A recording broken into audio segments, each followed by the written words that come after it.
Good morning, all. Welcome to today's Cancer Healing Journey Talks. Myself, Annie Jose from Community Outreach Team of ZenOnco.io and Love Heals Cancer.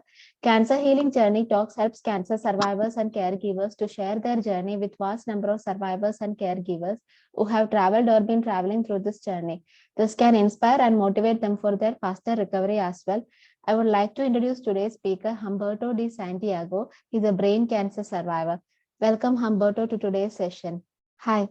So, so can you explain what type of cancer you had and what was the stage when it got diagnosed? Okay, so I was first diagnosed at 11 years old. I had a medulloblastoma brain cancer tumor.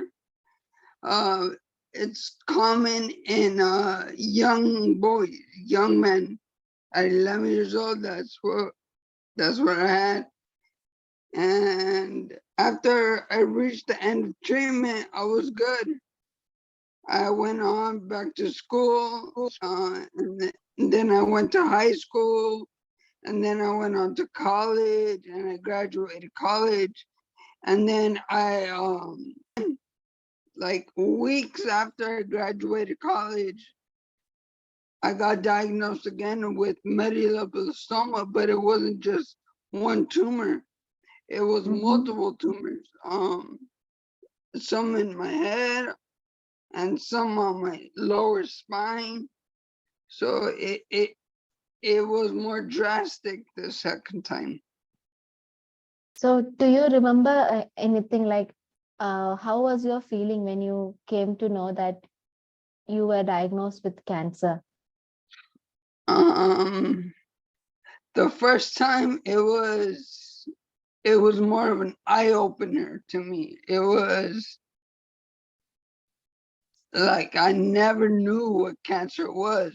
I never knew cancer affected so many kids. I didn't know it affected families and all this.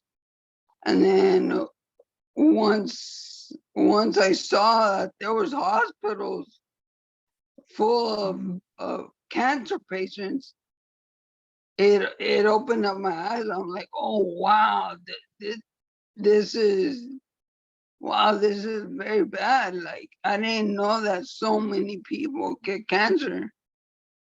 Right. So, what were the symptoms when your cancer got diagnosed? So, how did you know that okay, there was a cancer? So I used to be a baseball player. I Okay. used to I used to play I was really competitive, and I played the game with no fear, and eventually like I was starting to get headaches and bad stomach aches. Even at school I was always going to the nurse's office, but they didn't think, they didn't see nothing wrong, obviously. Mm-hmm. And it wasn't until one day when I I was at a baseball practice, and um my friend was throwing me the ball, and instead of just catching it like normal, I threw myself on the ground because I started having double vision. Okay. And that was because the tumor was located in my brain, right on, right behind my brain and connected to my spine. Mhm. And that's what was causing pressure in my eyes, and that's why I was seeing double vision. Okay.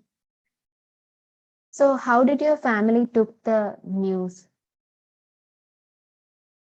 Well, having a single mother, it really affected her. Mhm. Um, it affected my family too, not just my mom's side of the family, but also my father's side of the family. Mhm. because it made it really difficult for me to visit family in Mexico and even family here in California. It was hard for them to visit me because of constantly having to do chemo, radiation, and my body was not strong enough to be able to stay awake and be around family and do all that. Right. So what all treatment you underwent for the cancer journey? I went at first. I did like a full month of radiation, Okay. and that was daily. I was doing radiation daily, and then I did a whole year of chemo, 12 Mhm. sessions of chemo. All right. So did you ever thought of doing any other treatment like naturopathy, Ayurvedic treatment, anything like that? At that young age, it was never brought up like other other forms of doing the treatment. It wasn't brought up, Right. and Yeah. then when it happened to me after college, I did take another treatment, which I don't recommend. Well, for the people that can handle it, they could, but I it's just not something I would do again. it really it Right. really got it really got to my head, and it wasn't a wonderful experience. All right. So who was your support system throughout the cancer journey? Throughout the cancer journey, when I got it when I was a kid, my mother was really devastated, but she was really close. She was around me all the time. My grandparents, my uncles, everyone here in California, whenever they had the chance that they would come to my house just to, say hi. Because sometimes I would just lay in my room and do nothing. My family from Mexico, when they had the opportunity to come by too, they would come, and same thing. If I wasn't feeling good, they would visit me in my room and just say hi. And I would barely be able to be out in the living room to talk to them. But yeah, it was a difficult stage. Right. So how was your experience with the doctors and the other medical staff? Um, yeah, well, I went to Chalk Hospital, Children's Hospital of Orange County, Mm-hmm. and it was great. I mean, not the situation, obviously, but the nurses, the doctors, the specialists, they were all good. I would say I had a really good team working on me. That's nice. So there might be time, right? You might have felt that okay, it's too much to handle. I don't want to move on. So what were the things that kept you motivated during that time? My family, Great. yeah, and at 11 years old, you don't think, hey, this Mm-hmm. is this is the end. What am I doing? And I just stayed positive, and I said, I'm doing this to keep going forward for my family. That's wonderful. So Did you make any lifestyle changes during or after the treatment? Uh, yeah. I found out that one major cancer feeder Mhm. was sugar, Mm. and at the young age that I was at, you don't think about that, right? You drink soda, you eat ice cream, you eat pizza, spaghetti, all this other stuff, which is a bunch of sugar. I drink a lot of soda, and, and it's a whole bunch of sugar. And another thing that I never thought was something that led to it, but also radiation. A lot of people Mhm. use the microwave and they don't realize that the microwave releases a lot of radiation. And just using it to warm up your food, you're eating food that now carries radiation into your immune system, which is also another thing that probably caused the cancer to grow within me. Yeah. So, do you think cancer has changed you in a positive way? Oh, yes. Yes, it has. I grew up faster, so I have like an old soul, and I started changing my eating habits. I drink more water. I started just walk around, do exercises more.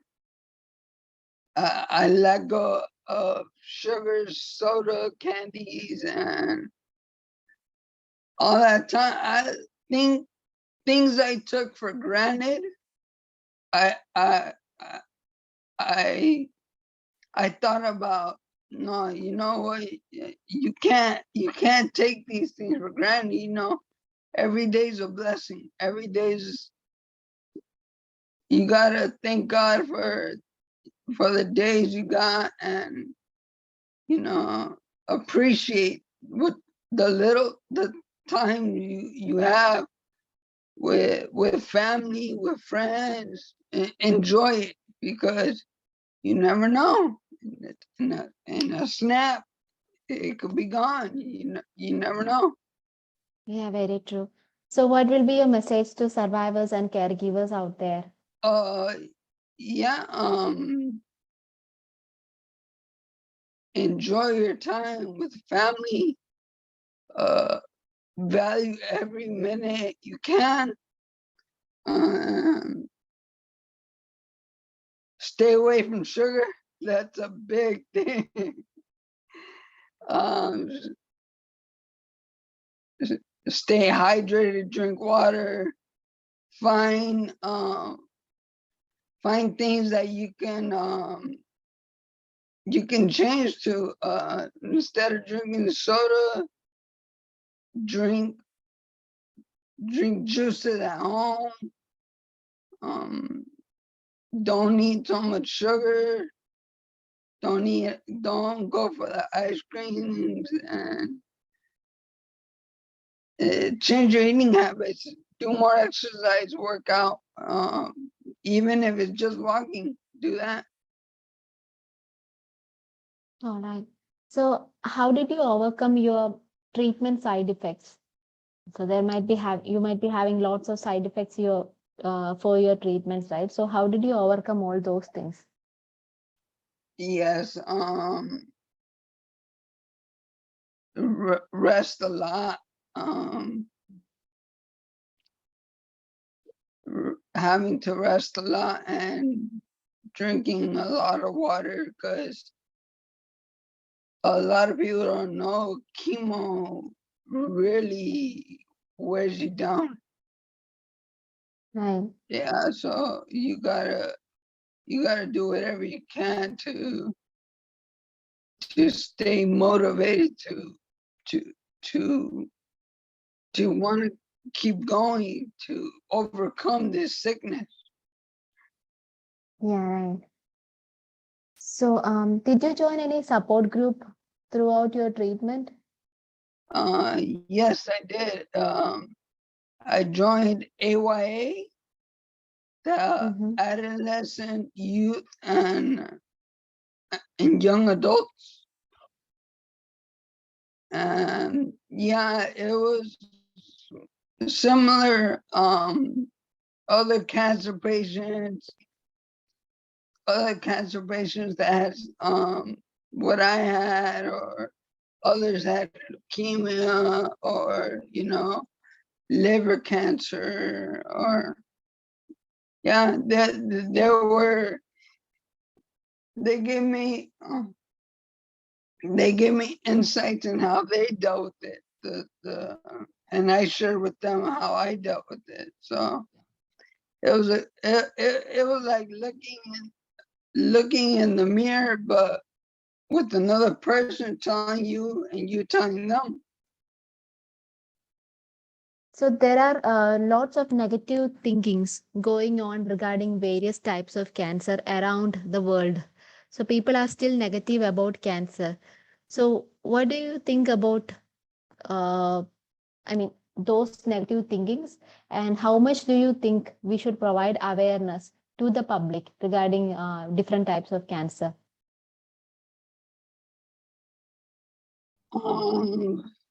Yeah, it needs to be brought up, a lot more cancer awareness. Because like I said, at 11 years old, I didn't think it was anything. I didn't know nothing about cancer.